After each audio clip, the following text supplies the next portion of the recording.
దేవుని సన్నిధి తుఫానులోనూ సమాధానాన్ని ఇస్తుంది. ఈరోజు ఈ సత్యాన్ని గుర్తుంచుకో. నీ చుట్టూ తుఫాను ఉన్నా నీలో దేవుని సమాధానం ఉండగలదు. ఎందుకంటే దేవుని సన్నిధి నీతో ఉంది. యోహాను 14:27 నేను మీకు సమాధానమును విడిచిపెట్టుచున్నాను, నా సమాధానమును మీకిస్తున్నాను. ప్రపంచమివ్వలేని సమాధానాన్ని దేవుడిస్తాడు. ఆ సమాధానం భయాన్ని జయిస్తుంది. ఆ సమాధానం కలవరాన్ని నిశ్శబ్దం చేస్తుంది. ఆ సమాధానం నీ మనస్సును కాపాడుతుంది. దేవుడు నీతో ఉన్నప్పుడు తుఫాను పెద్దది కాదు, దేవుని సమాధానం గొప్పది.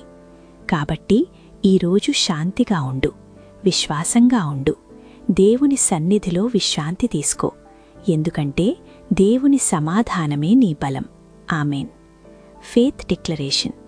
యేసు నామంలో నేను ప్రకటిస్తున్నాను, దేవుని సన్నిధి నాతో ఉంది. దేవుని సమాధానం నా హృదయాన్ని పాలిస్తుంది. నేను భయపడను, నేను కలవరపడను.